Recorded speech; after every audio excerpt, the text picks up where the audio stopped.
Bem-vindas e bem-vindos. Hoje vamos mergulhar, num dos debates talvez mais profundos e teimosos da física do último século, guiados por um artigo fascinante de David Cotta. A questão parece simples, mas abre um abismo filosófico. O que é, afinal, a função de onda quântica? O famoso psi. Exato. É uma coisa real? Uma espécie de onda de matéria que existe lá fora? Ou é, apenas uma ferramenta na nossa cabeça? Uma construção matemática que nos permite prever o que vamos observar? E atenção, esta não é uma pergunta de café. A resposta muda completamente a nossa imagem da própria realidade. Durante décadas, a física dividiu-se. Em dois campos, basicamente. Sim, de um lado, os ônticos, que dizem sim, o psi é real, é parte da mobilidade do universo. E do outro, os epistémicos, que defendem que, não, o psi representa o nosso conhecimento, ou a falta dele. Exatamente. Até que, em 2012, um teorema de Pusey, Barrett e Rudolph, conhecido como PBR, entra em cena e, parece resolver a questão de uma vez por todas. Foi um abalo. Foi visto como um golpe de knockout na visão epistémica.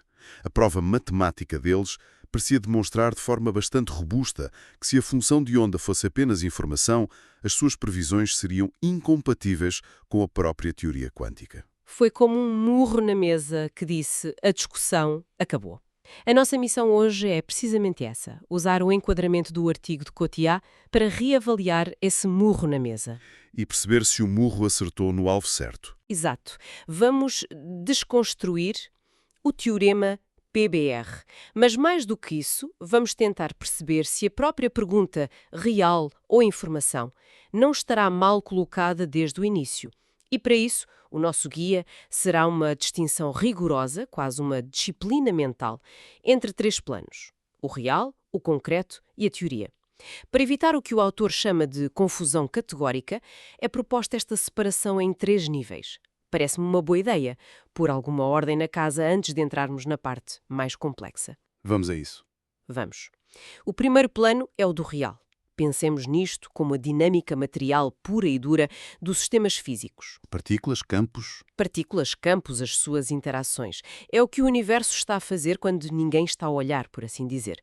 É o que existe e opera independentemente de nós. E é crucial notar que, nesta visão, o real não colapsa, não mede, nem escolhe resultados. Simplesmente é. Evolui. Ok, então o real é o filme a correr. O processo físico em si, antes de alguém carregar no botão para tirar uma fotografia. É uma ótima analogia. E essa fotografia leva-nos ao segundo plano, o concreto.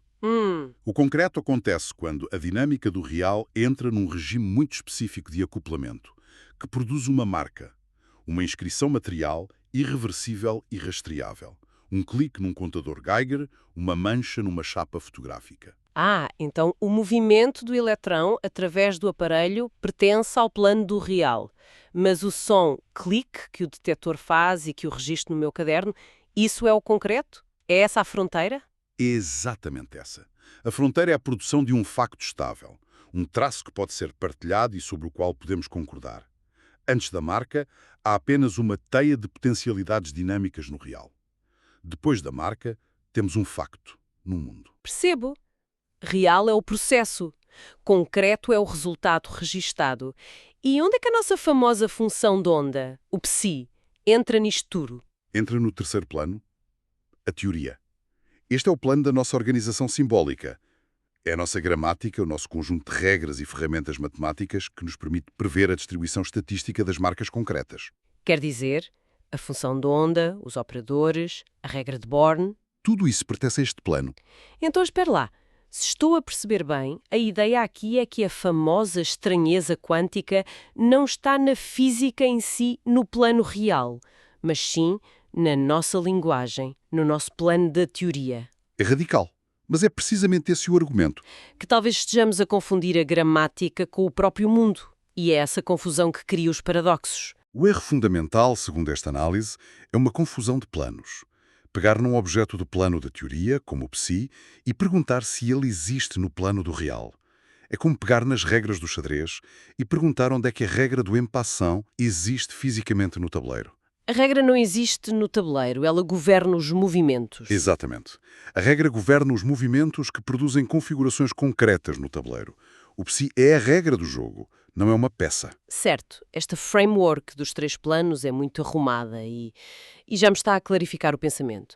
Mas como é que esta disciplina categórica nos ajuda a olhar para o teorema PBR, que parecia ter encerrado a questão a favor de uma função de onda real? Ajuda, porque nos permite ver exatamente onde é que o argumento do PBR constrói a sua lógica e onde, segundo Cota, essa lógica falha.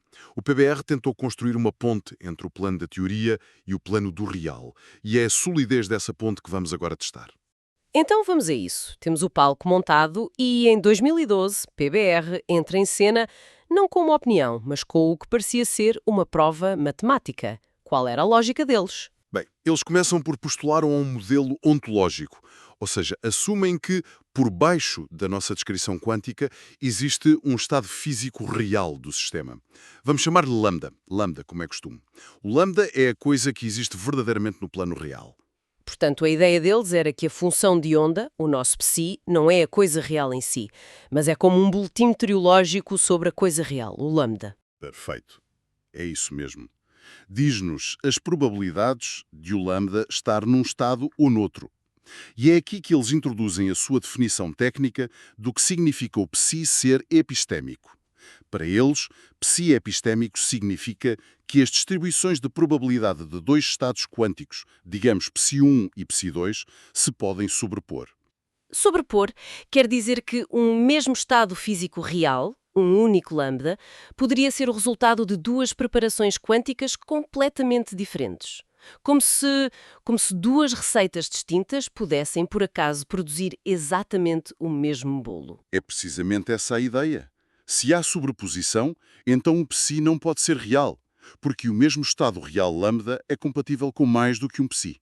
O psi seria apenas conhecimento parcial sobre lambda. Ok, O que o teorema PBR faz, de forma muito engenhosa, é mostrar que esta ideia de sobreposição, por mais pequena que seja, leva a um desastre. e qual é o desastre?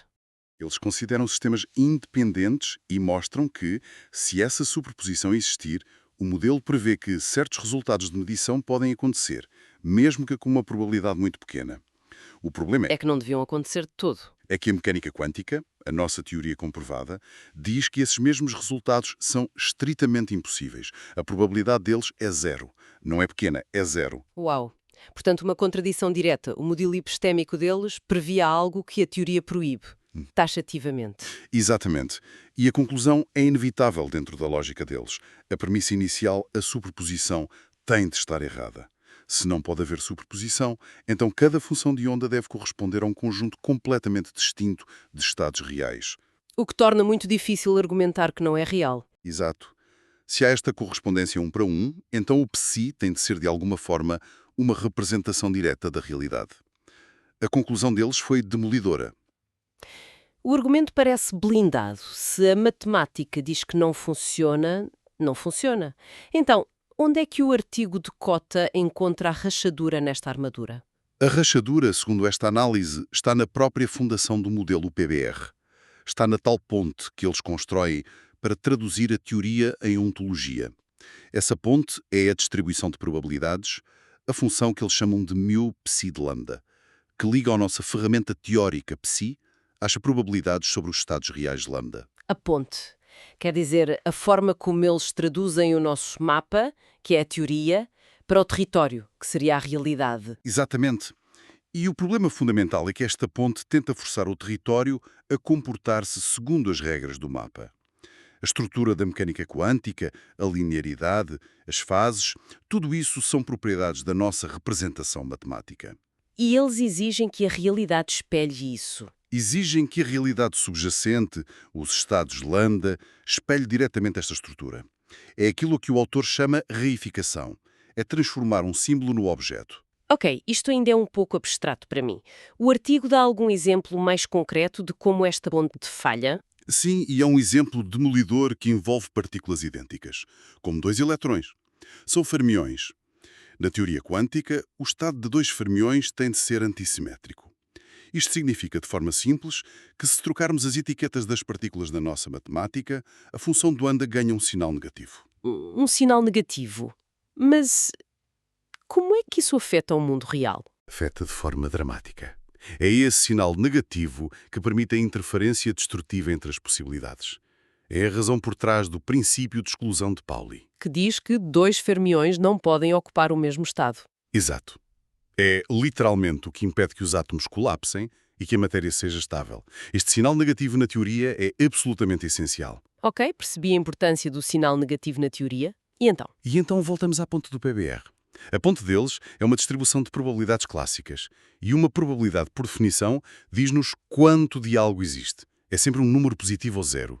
Nunca pode ser negativo. Espere. Então está a dizer que... Exatamente. A ferramenta que o PBR usa para construir a sua ontologia, uma distribuição de probabilidades clássica sobre estados reais, é, por construção, cega a fases e a sinais negativos. É como... Penso nisto como tentar descrever uma onda no mar usando apenas a altura máxima de cada crista. Uma distribuição de probabilidades só nos diz quanta coisa existe em cada ponto. É como uma pilha de areia. É sempre um valor positivo. Mas a física quântica precisa de mais. Precisa das fases. O equivalente ao sobe e desce da onda. Duas ondas podem anular-se. Duas pilhas de areia nunca se anulam. Ah, agora percebo. Então a falha do PBR é quase poética. Eles tentaram usar uma ferramenta clássica, probabilidades positivas, para descrever um fenómeno puramente quântico que depende de interferência. A ferramenta era inadequada para a tarefa desde o início. A ponte deles não aguentou o peso da estrutura quântica. É precisamente essa a crítica. O mecanismo de cancelamento, que é a essência da estatística quântica, é amputado no exato momento em que se tenta fundamentar a teoria numa ontologia de estados lambda com uma ponte clássica. Não é de espantar que depois chega uma contradição. A contradição já estava embutida na escolha da ferramenta. Ok, isto faz muito sentido para o argumento PBR. Mas e quanto ao elefante na sala da mecânica quântica, o entrelaçamento? A famosa ação fantasmagórica à distância de Einstein. Como é que esta abordagem dos três planos lida com isso? Dissolve o paradoxo precisamente através da disciplina categórica que falamos. O entrelaçamento não é um elo misterioso ou um fio invisível no plano do real. Então o que é? É uma assinatura no plano da teoria de que a história comum de dois sistemas criou correlações muito fortes nas suas potencialidades para produzirem marcas concretas no futuro. Espere, isso parece contraintuitivo. Se a minha medição aqui em Lisboa muda instantaneamente as probabilidades para uma partícula em Tóquio, como é que isso não é uma ação não local? O que é que viaja mais rápido que a luz? A informação? Nada viaja. O que acontece é uma atualização do nosso mapa, não uma mudança no território. A analogia clássica, embora imperfeita, ajuda. Imagine que temos um par de luvas. Pomos cada uma num envelope, baralhamos e enviamos um para Tóquio. Certo. Sabemos que os conteúdos estão 100% correlacionados. Se uma é a luva esquerda, o outro é a direita. Quando eu abro o meu envelope em Lisboa e vejo a luva esquerda, eu sei instantaneamente que a de Tóquio contém a luva direita. Certo, mas isso é trivial. A luva direita esteve sempre em Tóquio. Exatamente. A realidade em Tóquio não mudou 1 milímetro. O que mudou instantaneamente foi o meu conhecimento sobre Tóquio. O colapso da função de onda é o análogo quântico disto. Quando se mede a partícula em Lisboa e se obtém uma marca concreta, o que acontece não é um sinal físico a viajar para Tóquio. O que acontece é uma reconfiguração epistémica. É uma atualização da nossa ferramenta de previsão, o PSI, em resposta à nova informação. A dinâmica material no plano real permanece perfeitamente local. Então a estranheza não local está na nossa descrição simbólica. Está no nosso mapa, que abrange o sistema como um todo. Portanto, a não localidade está no nosso modelo e não num fio invisível a ligar as partículas no território. O que muda instantaneamente não é a partícula em Tóquio, mas sim as probabilidades que a nossa teoria atribui aos possíveis resultados em Tóquio. Exatamente. A não-separabilidade é uma propriedade da nossa gramática preditiva, não necessariamente da ontologia subjacente. Então, para arrumar as ideias, voltando à pergunta inicial, o teorema PBR prova ou não que a função de onda é real? A conclusão desta análise é que o resultado do PBR é perfeitamente válido, mas o seu alcance é muito mais restrito do que se pensou. O que ele demonstra é que um tipo muito específico de modelo de variáveis ocultas, Um que usa aquela ponte de probabilidade clássica. precisamente, entra em conflito com a mecânica quântica. Ele não afeta uma leitura epistémica consistente, como a que é proposta aqui, onde o psi é mantido no seu devido plano, o da teoria. Uma ferramenta simbólica para prever a produção de marcas. Ou seja, o erro não está em ter uma teoria que nos dá probabilidades. O erro está em tentar reduzir essas probabilidades a uma ignorância clássica como a das luvas. A probabilidade quântica é de uma natureza diferente. Porque inclui fases e interferência. E por isso, a função de onda pode continuar a ser vista como um operador de cálculo brilhante, sem precisarmos de acreditar que ela é uma coisa real a flutuar no espaço. Precisamente. Se conectarmos isto ao quadro geral, o debate não é entre um realismo ingênuo, em que o psi é uma fotografia do real, e um instrumentalismo vazio. É sobre disciplina catedórica. O real é a dinâmica, o concreto é a marca e a teoria é a gramática que prevê as relações entre essas marcas. Com um sucesso espantoso, diga-se de passagem. Na realidade em si, mas na nossa confusão de planos, ao confundirmos o mapa com o território. Se isto for verdade, em que outras áreas da ciência poderemos estar a fazer o mesmo? Estamos a lutar com paradoxos que não existem na realidade, mas apenas na forma como a descrevemos? Se aceitarmos que a nossa melhor gramática preditiva não tem de ser uma fotografia literal da realidade, que outros fantasmas poderiam desaparecer, não por uma nova descoberta, mas por um simples ato de clareza sobre o que é real, o que é mensurável e o que é apenas um símbolo no nosso caderno,